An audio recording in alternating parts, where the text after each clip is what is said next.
Assalamualaikum Sobat Garuda. Bulan Juni tahun 2026 nanti, atmosfer Stadion Utama Gelora Bung Karno dijamin bakal membara lagi dan bikin bulu kuduk merinding. PSSI sudah resmi mengunci dua lawan yang kualitasnya bukan kaleng-kaleng untuk agenda FIFA Matchday. Ini jelas bukan sekadar laga uji coba biasa yang cuma buat seru-seruan. Ini adalah bagian dari misi besar untuk mengangkat derajat timnas Indonesia di peringkat FIFA, karena jujur saja, posisi kita saat ini masih tertahan di urutan ke-122 dunia dan itu harus segera kita ubah. Pertarungan pertama akan tersaji pada tanggal 5 Juni tahun 2026. Garuda bakal berhadapan dengan timnas Oman, sebuah negara yang saat ini nyaman bertengger di peringkat 79 dunia. Menghadapi tim asal Timur Tengah yang terkenal dengan permainan disiplin fisik kuat dan mental baja tentu menjadi ujian yang sangat ideal. Laga ini akan jadi tolak ukur seberapa siap JIZ dan seluruh punggawa timnas menghadapi tekanan tinggi sebelum mereka benar-benar terjun di panasnya kompetisi Piala Asia nanti. Tapi kalau ditanya mana yang paling menyita perhatian publik, jawabannya jelas ada di laga kedua, tepatnya tanggal 9 Juni tahun 2026, kita akan kedatangan tamu dari Afrika, timnas Mozambik. Kenapa harus Mozambik? Sekjen PSSI Yunus Nusi sudah memberikan bocoran di balik layar tim ini sama sekali tidak bisa dipandang sebelah mata karena skuad mereka diisi oleh banyak pemain yang setiap pekannya bertarung di liga-liga elit Eropa. Contoh paling gampang, ada nama Reinildo Mandava yang menjadi tembok kokoh Sunderland di kompetisi seketat Championship Inggris, belum lagi talenta-talenta lain yang merumput di Liga Portugal bersama klub seperti Sporting Lisbon. Secara strategi, ini adalah langkah yang sangat cerdas dari PSSI. Mozambik saat ini berada di peringkat 101 dunia, 21 tingkat di atas kita. Dalam perhitungan poin FIFA, aturan mainnya jelas, mengalahkan tim yang peringkatnya jauh lebih tinggi akan diganjar dengan poin yang melimpah ruah. Artinya, kalau Marcelino Ferdinand dan kawan-kawan berhasil menang, lonjakan peringkat kita bisa sangat signifikan. Ini adalah jalan pintas paling masuk akal untuk bisa tembus ke 100 besar dunia. Pada akhirnya, dua pertandingan di Gelora Bung Karno ini punya arti yang sangat penting. Ini bukan cuma tentang gengsi, tapi juga menjadi ajang pemanasan paling krusial bagi skuad Garuda sebelum menghadapi dua agenda besar, yaitu FIFA ASEAN Cup dan target utama kita, Piala Asia 2027. Jadi pertanyaannya sekarang buat seluruh pendukung setia timnas Indonesia, sudah siapkah kalian memerahkan GBK dan menjadi pemain ke-12 dengan dukungan penuh 80.000 suara? Apakah Garuda mampu menyapu bersih dua kemenangan penting ini dan benar-benar terbang tinggi di ranking dunia? Kita nantikan dan kita buktikan sama-sama aksinya di bulan Juni nanti. Dan berita kedua datang dari kabar dari Piala Asia. Undian sudah selesai digelar di Riyadh, dan hasilnya bikin seluruh pecinta sepak bola tanah air langsung menahan napas. Timnas Indonesia resmi terjebak dalam skenario terburuk yang bisa dibayangkan. Selamat datang di grup neraka Piala Asia 2027, Grup F. Di grup ini, skuad Garuda tidak dikasih ruang untuk bernapas lega sedetik pun. Kita harus satu grup dengan 3 tim yang punya reputasi mengerikan di level Asia. Pertama, ada Jepang, raksasa Asia, langganan Piala Dunia, dan tim dengan kedalaman skuad yang mungkin paling menakutkan di benua ini. Kedua, ada sang juara bertahan, Qatar. Mereka datang ke Arab Saudi dengan status kampiun dan misi mempertahankan mahkota di tanah sendiri. Belum selesai, kita juga harus kembali berurusan dengan rival paling menyebalkan dari Asia Tenggara, Thailand. Tim yang sudah terlalu hafal luar dalam kekuatan dan kelemahan kita. Jalan Indonesia menuju babak gugur dipastikan akan berdarah-darah sejak peluit pertama dibunyikan. Tidak ada lagi istilah laga pemanasan di fase grup. Setiap pertandingan adalah final. Setiap kesalahan kecil bisa langsung menghukum kita untuk angkat koper lebih cepat dari Arab Saudi. Turnamen akbar yang akan digelar di tanah Arab ini otomatis menjadi panggung pembuktian terbesar sepanjang sejarah sepak bola modern Indonesia. Semua mata akan tertuju pada tim pelatih untuk meracik strategi yang tidak hanya bertahan, tapi juga berani menyakiti lawan. Ini adalah ujian level dewa untuk membuktikan bahwa kualitas Garuda sudah pantas disejajarkan dengan para elit benua kuning. Dan sorotan paling tajam akan langsung mengarah ke tanggal 11 Januari tahun 2027. Laga pembuka, Indonesia versus Jepang. Tidak ada cara lain.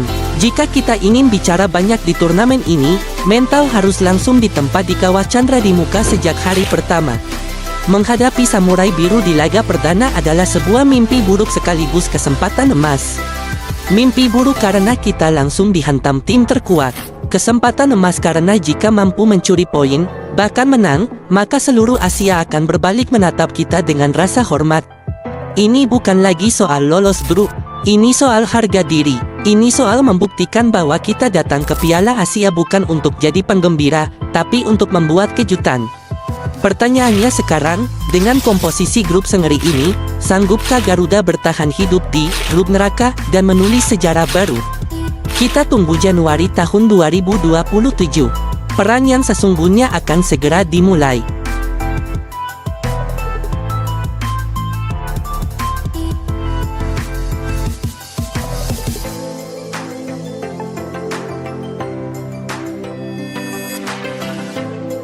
Sobat Garuda, dulu kita cuma bisa nonton Liga Champions sambil mimpi. Kapan ya ada pemain Indonesia main di sana? Tiap Selasa dan Rabu malam pertanyaan itu selalu muncul. Dulu itu cuma angan, dulu itu mustahil, tapi hari ini mimpi itu tinggal sejengkal lagi dari kenyataan, dan nama yang bawa kita ke pintu gerbang sejarah itu adalah Kelvin Verdong. Bek kiri timnas Indonesia yang sekarang berseragam Los Lille itu sedang berdiri di momen paling gila dalam karirnya. Satu pertandingan lagi, satu kemenangan lagi, maka namanya akan terukir abadi sebagai orang Indonesia pertama yang dengerin anthem Liga Champions langsung dari lapangan, bukan dari televisi. Ceritanya dimulai musim panas 2025, waktu Lille berani nebus Kelvin dari klub NSN Mehen dengan mahar 3 juta euro dan kontrak sampai 2028. Jelas Lille lihat Kelvin bukan cuma pelapis, tapi investasi jangka panjang. Datang ke Liga 1 artinya masuk ke kawah Chandra di muka. Keras, cepat, fisik, dan persaingan di Lille nggak kaleng-kaleng. Menit bermain Kelvin memang naik turun dibanding di NSN Mehen, kadang main 90 menit, kadang 5 menit, kadang cuma duduk di bench. Tapi mental Kelvin beda, dia nggak ngeluh, dia kerja. Tiap latihan kasih 100%. Tiap dikasih kesempatan, sekecil apapun, dia makan abis. Pelan-pelan pelatih Lille mulai percaya, dan dia jadi bagian penting dari rotasi tim. Puncak dramanya terjadi tanggal 11 Mei tahun 2026 kemarin. Laga hidup mati Lille versus AS Monaco yang nilainya 6 poin. Skor 1-0 buat Lille, menit 89, Monaco lagi ngamuk nyerang.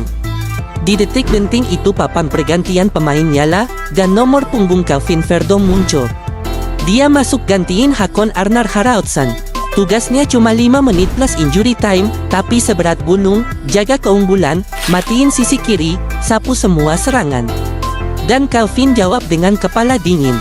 Duel dia menangin, bola dia buang, sampai peluit panjang bunyi, skor tetap 1-0. Kemenangan itu berasa kayak final. 3 poin itu ngangkat Lille ke peringkat 3 dengan 61 poin. Pintu Liga Champions udah kebuka lebar, tinggal butuh satu dorongan terakhir. Dan dorongan terakhir itu namanya Auxerre tanggal 18 Mei tahun 2026. Laga penutup Liga 1 musim ini. Skenarionya simpel, kalau Lille menang, urusan selesai. Tiket otomatis ke fase grup Liga Champions 2026/2027 resmi di tangan, nggak peduli hasil Lyon. Tapi kalau Lille terpeleset, seri atau kalah, Olympique Lyon yang ngintip di posisi 4 siap menikung di detik terakhir. Jadi 90 menit lawan Auxerre itu bukan lagi soal 3 poin. Itu 90 menit yang bisa mengubah jalan hidup Kelvin Verdong. Itu 90 menit yang bisa mengubah sejarah sepak bola Indonesia. Bayangin tekanannya, tapi di situ juga kita lihat mental Kelvin.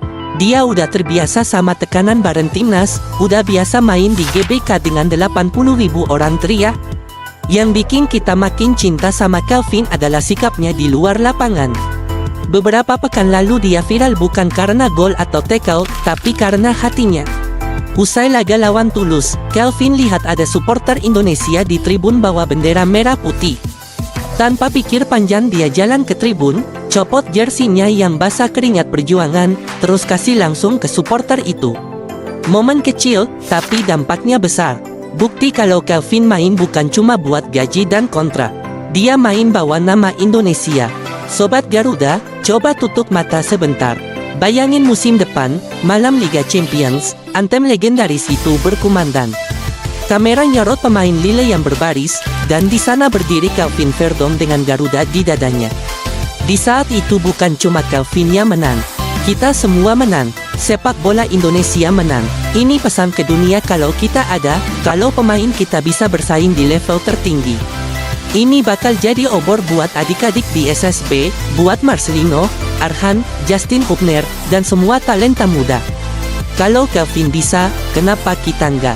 Standar sepak bola kita bakal naik. Mimpi anak Indonesia ikut naik. Dari yang tadinya bisa main di luar negeri aja udah bagus, sekarang jadi gue harus main Liga Champions. Jadi buat tanggal 18 Mei nanti, tugas kita satu, tahan napas, kirim doa, nonton bareng-bareng. Karena kalau Lille menang, yang lolos ke Liga Champions bukan cuma Lille. Yang terbang ke Eropa itu nama Indonesia. Yang cetak sejarah itu merah putih. Calvin, kami di sini dukung lo.